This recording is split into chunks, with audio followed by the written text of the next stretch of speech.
Hello, welcome back to episode number 13. And today the topic is saxophones. So we're going to look at pointing microphones at saxophones, but I figured that before we do, we really ought to look at the saxophones themselves to see what sort of problems they're actually going to cause us. Most people, when you think of a saxophone, actually think of a tenor saxophone. The tenor, in case you don't know anything whatsoever about saxophones, the tenor is the one that has this crook-shaped top. So the tenor is very popular in jazz, it's very popular in big band, and it also has its little brother, the alto. The tenor sax is known for being the most mellow of the saxophone family. The alto, which is slightly smaller, is a sort of more cutting instrument. Sometimes it can play quietly and softly, but it does tend to be a bit of a screecher. But the tenor is beloved of old-fashioned jazz. It's mellow. It's the one that people probably refer to when they're talking about sexy. You can play it very loudly. You can play it very quietly. And the beauty of a tenor saxophone is it's a very versatile instrument. It plays quite low. It can play quite high, but it has this very round sound. Now, before we start pointing a microphone anywhere near it, you've got to look a bit more closely at how a saxophone actually produces its sound. And before we do anything else, the place where you really don't want to be sticking a microphone. If you've got a microphone like this, it'll record a saxophone perfectly well, and the one place that you should never point it is there. Because that's what everybody does. And weirdly, that's not where the sound of a saxophone really comes from. I better explain. Saxophones, like many of the wind instrument family, have a number of holes along the bore. The more holes you cover up, the lower the note. Until when they're all covered up, that's the lowest note the instrument can produce. So in the case of a tenor like this, the reed at this end generates the sound, it passes down here, and then we get faced with a series of holes, which the action will cover up. So when every single hole is covered up, that's when the sound is going to come out of there. For the vast majority of the time, the sound that's coming out of this saxophone is coming from this bit. So from the bottom here to the top here. So sticking a microphone down the bell of a saxophone gives you a very boomy and often a very thin sound until the player starts to play right down the bottom of the instrument. All the holes are covered up, and then it suddenly comes up in volume and gets much more bassy, more sort of woofy, more, well, unpleasant really. Now, you do see people put microphones down the bell.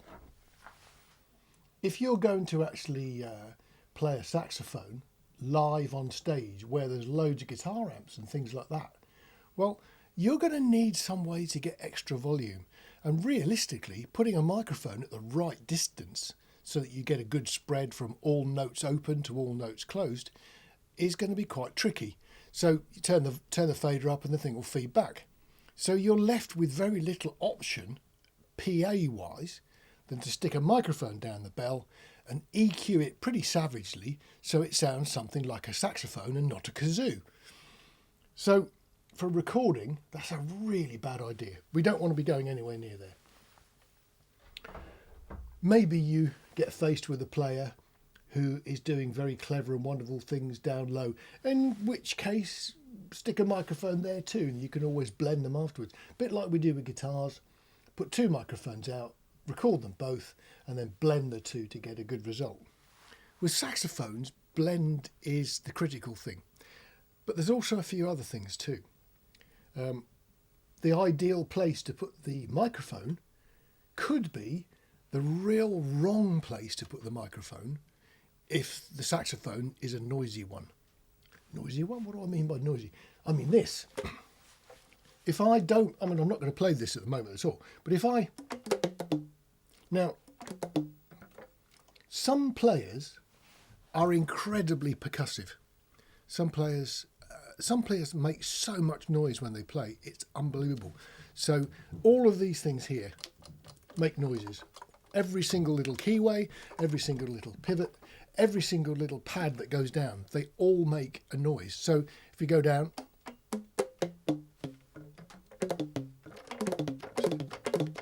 so you're going to be recording that.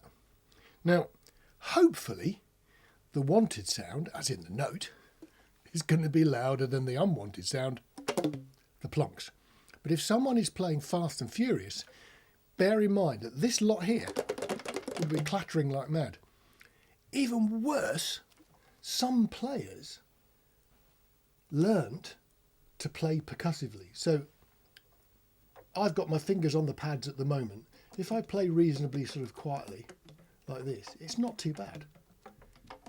But some players seem to have their hands with their fingers above the pads and playing that same sequence of notes is much louder than... So you can be faced with someone who is a nightmare to record through no fault of yours. They just make a lot of noise. Now you're going to have to try and work out a mic position that sounds good and picks up the wanted noise, as in the saxophone, and rejects as much of that clicking and clacking as you possibly can. Now that's pretty standard for a saxophone. It happens on flutes and clarinets as well. They're all quite complicated instruments. If you look at them carefully, you'll see that, you know, pressing a button under your first finger might well move something totally down the other end of the instrument. Now, that's all mechanics. And depending on how good the saxophone is and depending on how well it's been maintained, you could, if you're really unlucky, get faced with a saxophone that's completely unrecordable. Maybe the player's style is very loud and brash and you'll get away with it. But if they're a quiet player and they're trying to play something melodic and lovely and their saxophone clacks like a big one, you're really, really stuck. There's nothing much you can do about that. It really is a case of breaking the news gently to the sax player that their instrument is a little bit problematic. Now, you've got to be very tactful about that because many sax players will treat their saxophones a bit like a baby. Some might treat it more carefully than a baby. But the jobbing saxophonist, they know the deficiencies of their instrument. If they're a decent player, they're quite aware that their instrument is noisy. The trouble is they'll expect you to record it.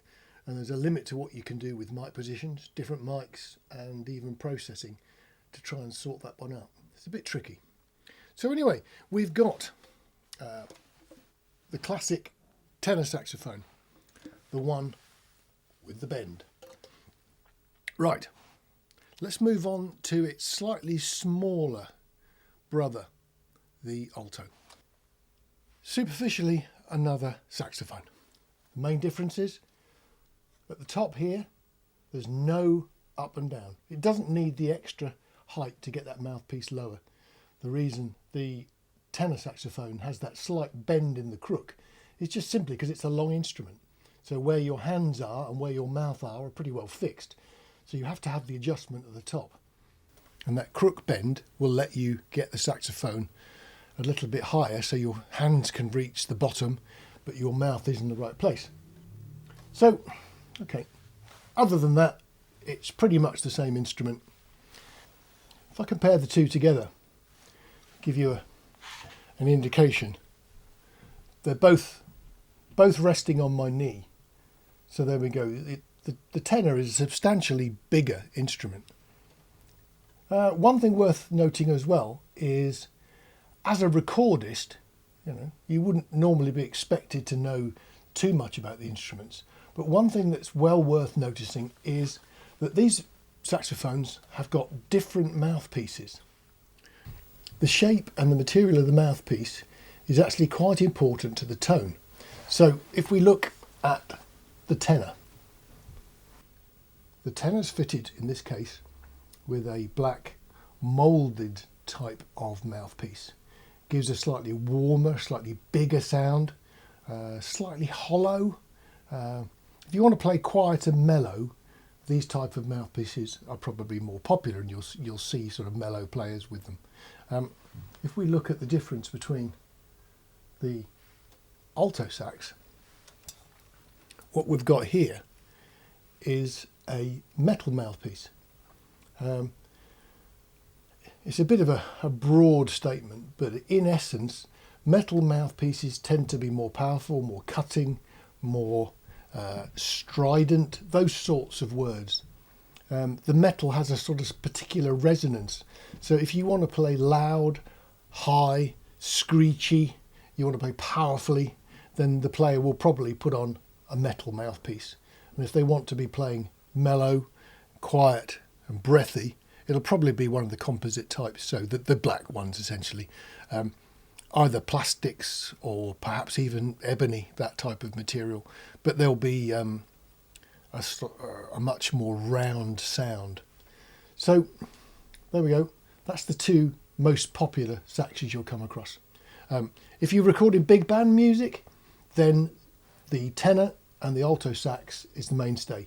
You'll see tenors and altos, and very often the players may well double on a clarinet. Clarinets, superficially are like saxophones, but they actually work on a slightly different principle and they play differently. They've both got a reed, but other than that, the tone and the way you play them is slightly different. You can't just pick up a clarinet and play it if you've been playing sax for a long time. The fingering's different, the buttons are in different places, so it's a superficially similar instrument but different in so many ways. Okay, let's get rid of the tenor for a sec. The other type of saxophone you'll come across will be the soprano saxophone. So it's a one-piece sax. Many players will not have a strap, they'll just hold it in their hand. It's light enough that it's not a problem. And this is the one that plays the highest. Oddly, the fingering on a soprano saxophone is the same as the tenor saxophone. So if you play a C on a tenor and you play a C on a soprano, what comes out is exactly the same note. Now, for those people that are interested in the way that saxophones work, if I play a C on the tenor or a C on the soprano, and then I play a C on this alto, it is not the same note. Saxophones are what's called transposing instruments.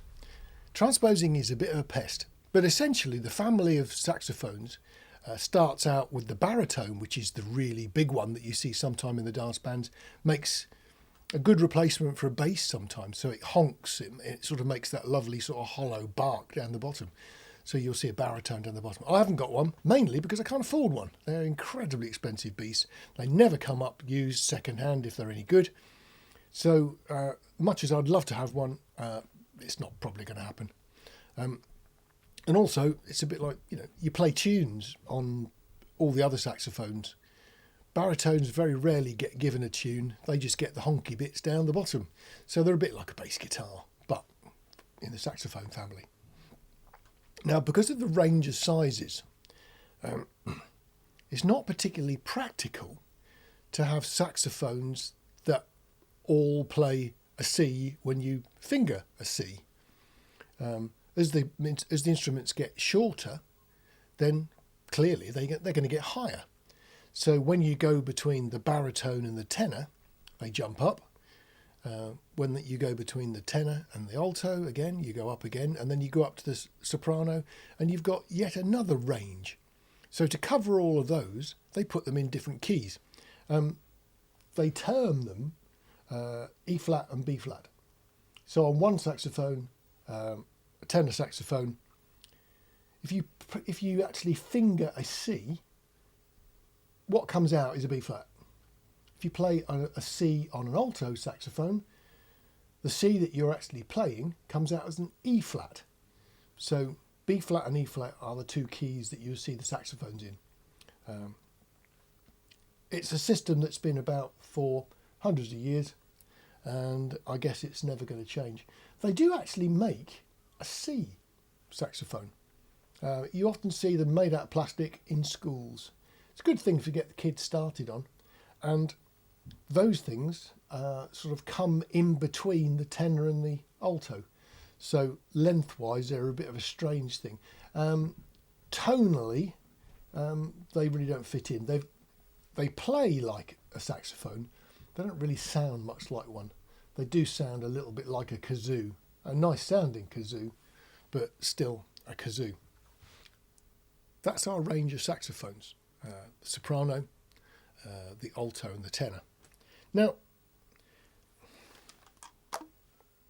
sopranos, because they're held like this, means that, again, you don't stick a microphone down that end, but the player, in a similar way to people who play violin, the players tend to move about a bit.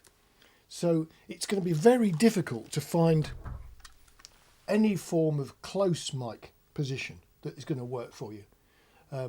Even if you could find some way to stop them moving about, I mean, small movements like that are going to have a big difference to what it sounds like.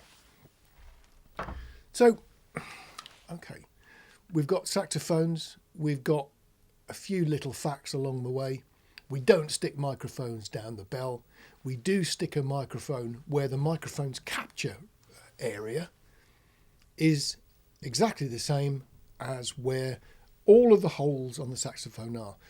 If you are going to record a saxophone, the microphone needs to be able to hear every single one of those individual holes, because it's the combined sound from the entire length of the instrument, including the bell, that creates the sound that we all know as a saxophone.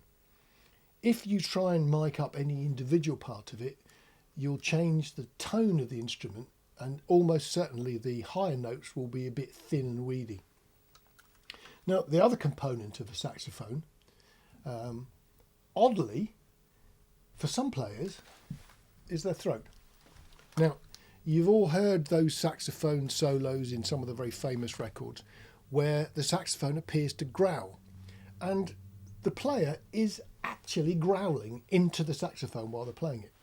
So they're producing a column of air. The column of air wobbles the reed produces the noise.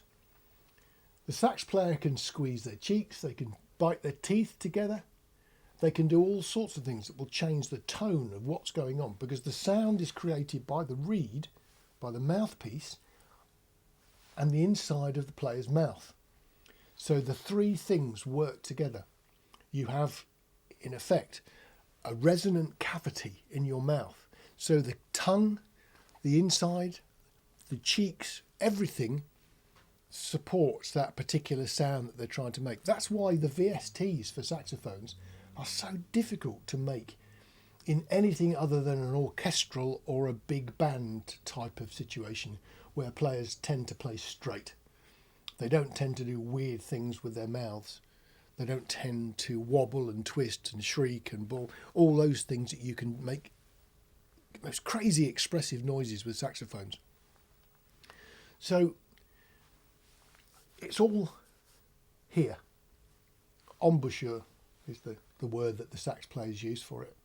So you can put one in your mouth, you can make all those wonderful noises. You can bend between notes, you can cut between notes, you can flutter your tongue around if you want to produce a sort of type noise.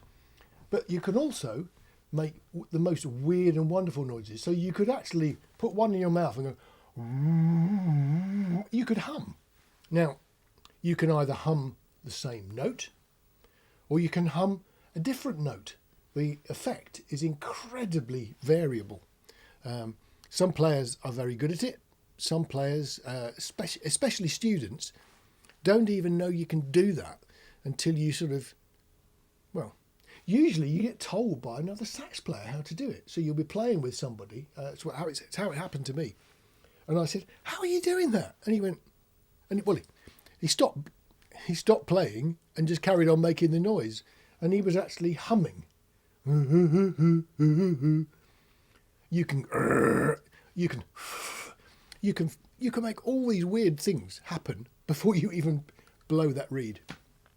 So you can roar, you can growl, you can hum, you can sort of sing a harmony to what you're playing if it fits, and it will modulate. In the same way keyboard players have got a mod wheel, sax players have got a mod effect available by their own voice. So you can hum and you can make strange noises and things like that. Now, that tends to be predominant in certain ranges of notes. So if someone is playing low on a tenor and they make a growling noise, then you need to make sure that the bottom end of the instrument is exposed to the microphone, because a lot of that sound is going to come that way. If you're recording somebody who, on the other hand, plays loads of very fast, screechy stuff up the top, then there is more of the wanted sound coming from the top part of the instrument. So however you mic it needs to be responsive to what the player is playing. And realistically, the simplest way to do it is just to get the player to play a little bit so you can listen to how they play before you even put the microphones out. Now, belts and braces is a good approach on saxophone. So maybe one microphone favouring the bottom, another microphone favouring higher up, and then you can do the guitar trick of blending the two things together. Now that's pretty much the only advanced information you're able to do. In most cases, if you're recording a mellow sax player, then something like an SM57 is a perfectly sensible choice of microphone to use. It'll do the job quite well. It's not bothered by the loudness of the instrument, and it's a fairly mellow sounding microphone, so that'll match. If you're recording somebody who is playing lots of twiddly bits up top with endless harmonics that go right up, then you're probably better off using a condenser. I've had better results with large diaphragm condensers than I have with small diaphragm condensers on saxophones. I don't know why that is actually, but when you use a small diaphragm condenser on a saxophone, you do seem to get a more lightweight sound. I can't find any particular reason for that, apart from the fact that larger diaphragm condensers do a better job. Not, incidentally, a more expensive or a cheaper version. It's one of those things that it's the physics of the microphone that seem to work.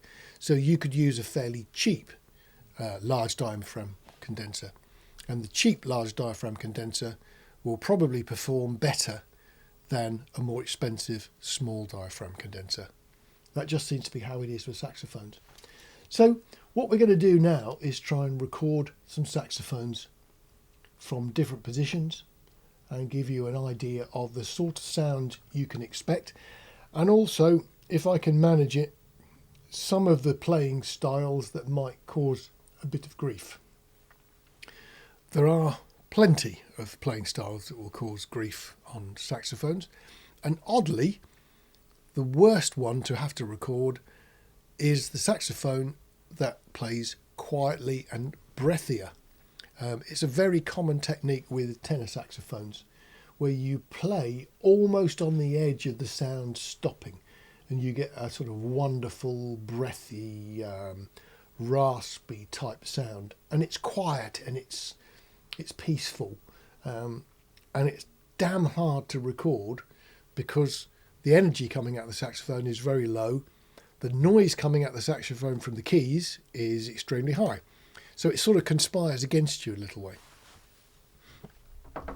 We spoke about keyway noise. This particular soprano is quite a noisy one.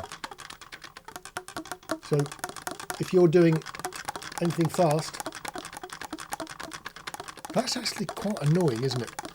And if I was playing it, that's going to be mixed in with the sound. So it's best to watch out for things like that. You tend to be able to spot it the minute the player picks them up, puts them to their mouth and blows.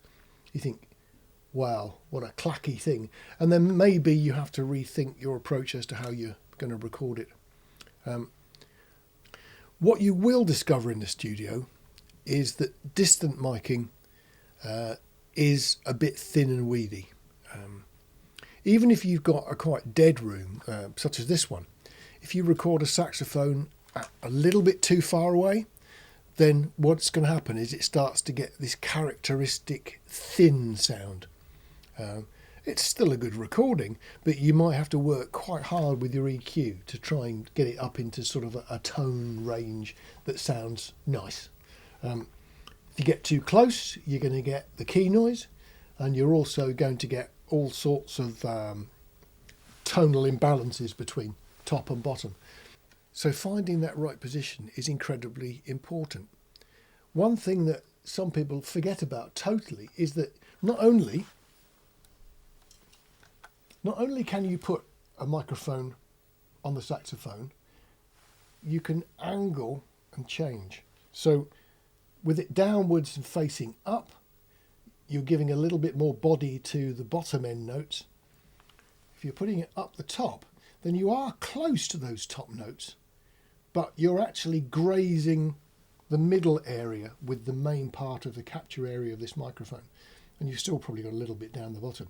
So it might be worth experimenting, altering angles between, say, that, and that. I mean, they're all exactly the same distance away from the saxophone, but by moving them round in an arc, you can get different tonal balances. So that's another thing to think about. I'll try and explore some of those. And what I'll do for this test is we will record it with an SM57 as our comparison. So you'll get a feel for how a cheaper and simpler microphone works. And then I'll use this 414 for the condenser version. And I'm sure by now you can use your experience to think in your head what will happen if you've got a brighter or a darker or a thinner microphone yourself. So you can adjust things using a bit of common sense and maybe using this guide as a sort of, oh, don't put it there. So it's not a guide where we're saying, yeah, you must put a microphone here. We're probably saying, don't put a microphone there. So that's the cunning plan. Now, with all these videos, there's a huge amount of guesswork in the things that I've planned and the things that actually happen. It's quite common, isn't it, that we think one thing is going to happen, we put a microphone up and then think, actually, that sounds okay. Or equally, I really don't like that. One of the benefits of this series of videos is that we don't really have preconceived ideas. We try things out. If you like them, copy them. If you hate them, never touch them in your life. So we're going to listen now to some examples of different microphone positions and different microphones on the 3 different saxophones.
So, there we go. That's saxophones for you. Hopefully now you've got some better idea where to stick mics, where not to stick mics, and what to listen out for when someone suddenly opens a box up in your studio and expects you to record their instrument. One of the things that you'll learn very, very early on is that the range of saxophones that people are playing is huge. There are really expensive, awful ones, and there are some really good, cheap ones. There is no guarantee with a saxophone that two will ever be the same. You can have two from the same factory, serial numbers only a few apart, and one is wonderful and one really sounds horrible. And I've never actually discovered the reason for that. They're made out of the same metal, made in the same factory, probably sometimes by the same person, but they sound different. So use your ears. That's the best trick before you even get anywhere near pressing record. See what happens. Anyway, if you've enjoyed the video, click the subscribe button. You'll then get a notification when we release another one. And I hope to see you back pretty shortly. Take care. See you soon. Bye.